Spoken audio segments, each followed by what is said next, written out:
Hi friends, എല്ലാവർക്കും നമസ്കാരം.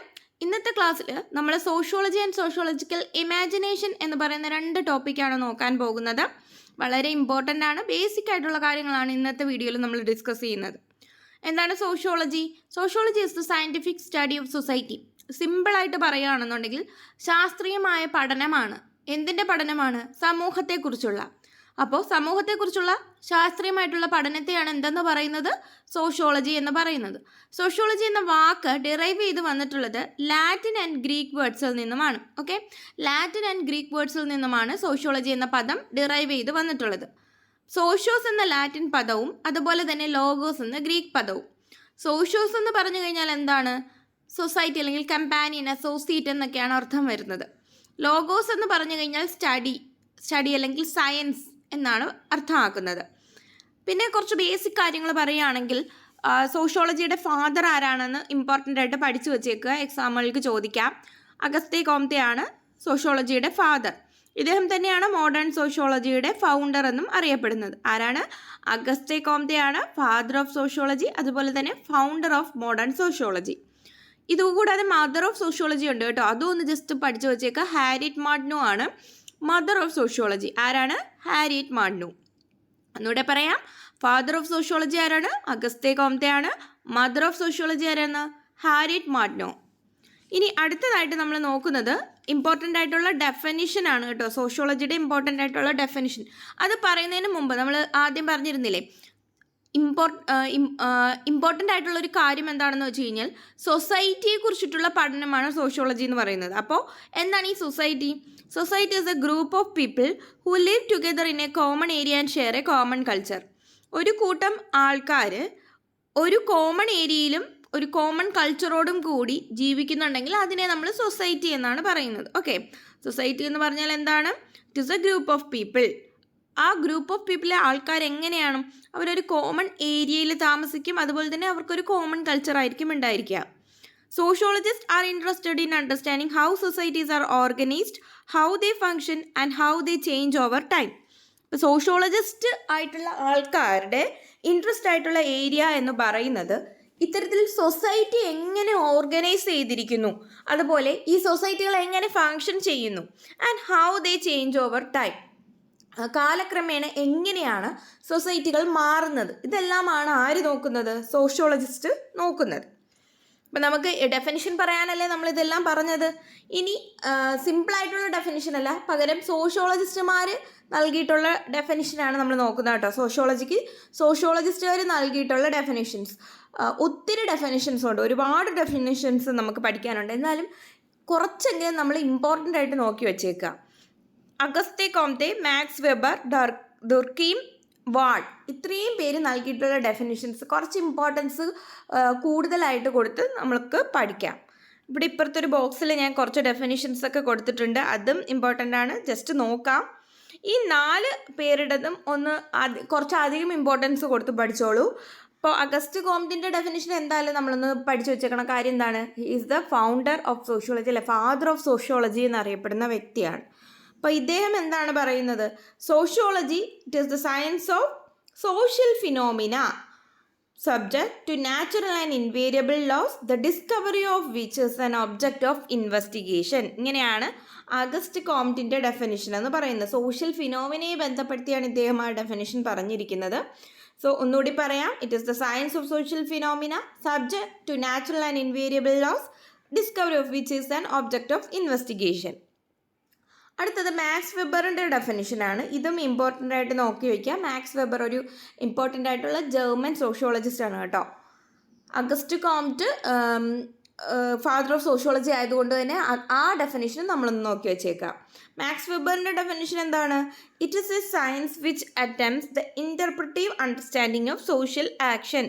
അപ്പം സോഷ്യൽ ആക്ഷനെ കുറിച്ച് പറഞ്ഞിട്ട് ഒരു ഡെഫിനിഷൻ കൊണ്ടുവന്നിരിക്കുന്നത് ആരാണ്? മാക്സ് വെബറാണ്. എന്താണ്? It is a science which attempts the interpretive understanding of social action. ഡുർക്കീമിൻ്റെ ഡെഫിനിഷനിൽ പറയുന്നത് sociology as a science of social institutions എന്നാണ്. അപ്പം സോഷ്യൽ ഇൻസ്റ്റിറ്റ്യൂഷൻസ് എന്ന് പറഞ്ഞു കഴിഞ്ഞാൽ ആരാണ്? ഡുർക്കീം ആണ്. സോഷ്യൽ ആക്ഷൻ എന്ന് വന്നു കഴിഞ്ഞാൽ മാക്സ് വെബറാണ്. ഇങ്ങനെയാണ് interpretive understanding of social action എന്ന് വരണം കേട്ടോ. അങ്ങനെയാണെങ്കിൽ മാക്സ് വെബറാണ്. ബാർഡിൻ്റെ ഡെഫിനിഷൻ വളരെ സിമ്പിൾ ആയിട്ടുള്ള ഡെഫിനിഷനാണ്. It is the science of society or of social phenomena. എന്താണ്?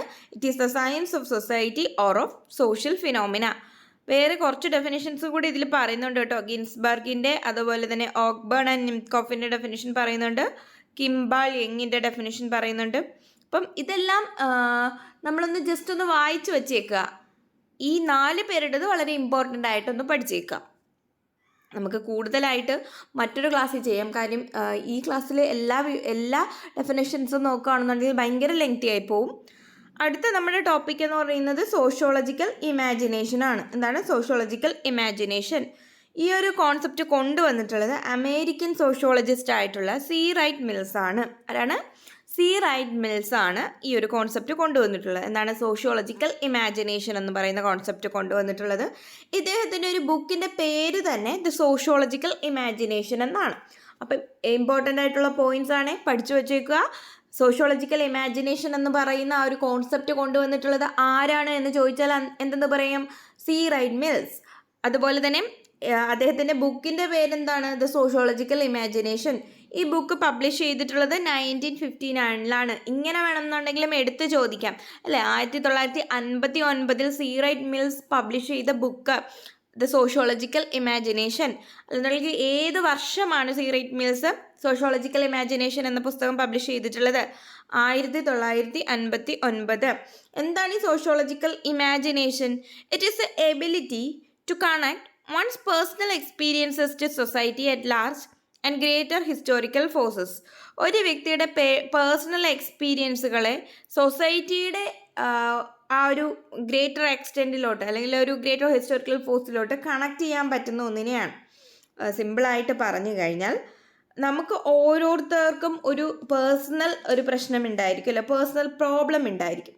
അപ്പം ആ ഓരോ പ്രോബ്ലവും എമർജ് ചെയ്ത് വരുന്നത് പബ്ലിക് ഇഷ്യൂസിൽ നിന്നുമാണെന്നാണ് മിൽസ് പോയിൻ്റ് ഔട്ട് ചെയ്യുന്നത്. എന്താണ് മിൽസ് പോയിൻ്റ് ഔട്ട് ചെയ്യുന്നത്? ഓരോ പേഴ്സണൽ പ്രശ്നങ്ങളും എമർജ് ചെയ്ത് വരുന്നത് സർട്ടൻ പബ്ലിക് ഇഷ്യൂസിൽ നിന്നുമാണ്. ഓക്കെ, അപ്പോൾ സോഷ്യോളജിസ്റ്റുകാർക്ക് എന്തിനുള്ള കപ്പാസിറ്റി ഉണ്ട്? ഈ പബ്ലിക് ഇഷ്യൂവിനെയും നമ്മുടെ പേഴ്സണൽ പ്രോബ്ലത്തിനെയും കൂടി കണക്ട് ചെയ്യാനുള്ള കപ്പാസിറ്റി ഉണ്ടെന്നാണ്, അവർക്ക് അതിനുള്ള കേപ്പബിലിറ്റി ഉണ്ടെന്നാണ് പറയുന്നത്. അതായത് ആ ഒരു പബ്ലിക് ഇഷ്യൂയെ ഇമാജിൻ ചെയ്യുക.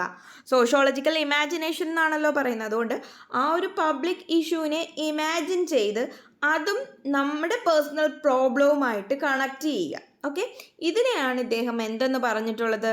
സോഷ്യോളജിക്കൽ ഇമാജിനേഷൻ എന്ന് പറഞ്ഞിട്ടുള്ളത്. അപ്പോൾ sociologist have the capacity to imagine the public issue in which a personal problem arises.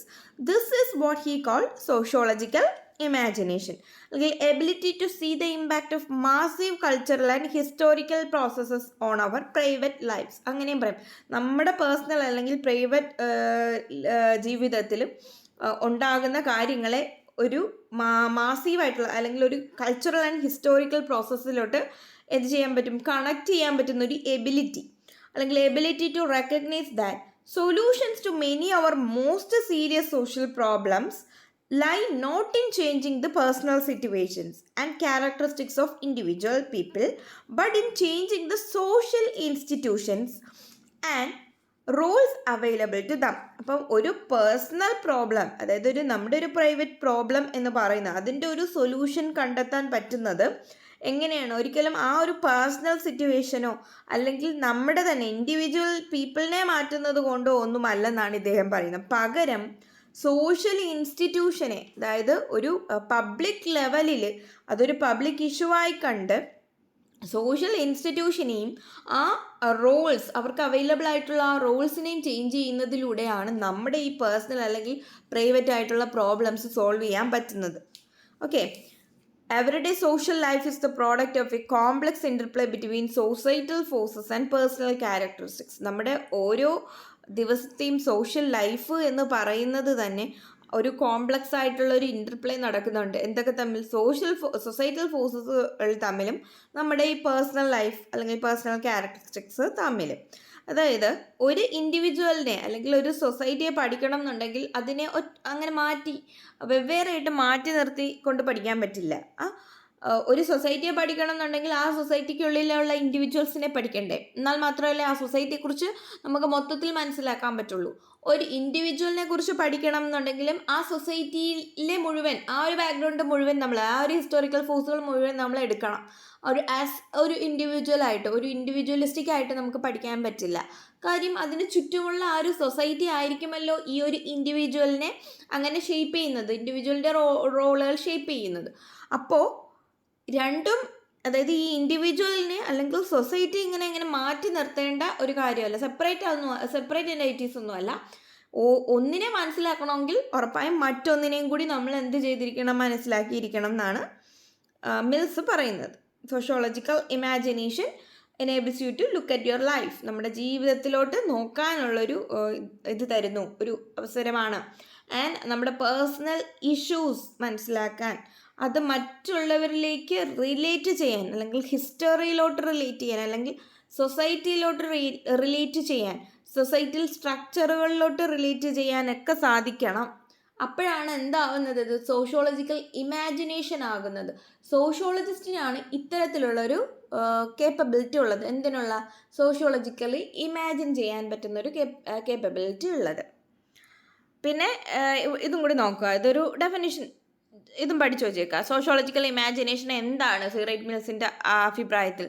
വിവിധ awareness of the relationship between experience and the wider society. നമ്മളിപ്പോൾ പറഞ്ഞ കാര്യം തന്നെ, vivid awareness of the relationship between experience, അതായത് നമ്മുടെ personal problem അല്ലെങ്കിൽ personal എക്സ്പീരിയൻസും, അതുപോലെ തന്നെ വൈഡർ സൊസൈറ്റിയും, നമ്മുടെ പബ്ലിക് ആയിട്ടുള്ള അല്ലെങ്കിൽ സൊസൈറ്റി സ്ട്രക്ചേഴ്സുമായിട്ടുള്ള ആ ഒരു റിലേഷൻഷിപ്പിനെ മനസ്സിലാക്കുന്ന ഒന്നിനെയാണ് എന്തെന്ന് പറയുന്നത്, സോഷ്യോളജിക്കൽ ഇമാജിനേഷൻ എന്ന് പറയുന്നത്.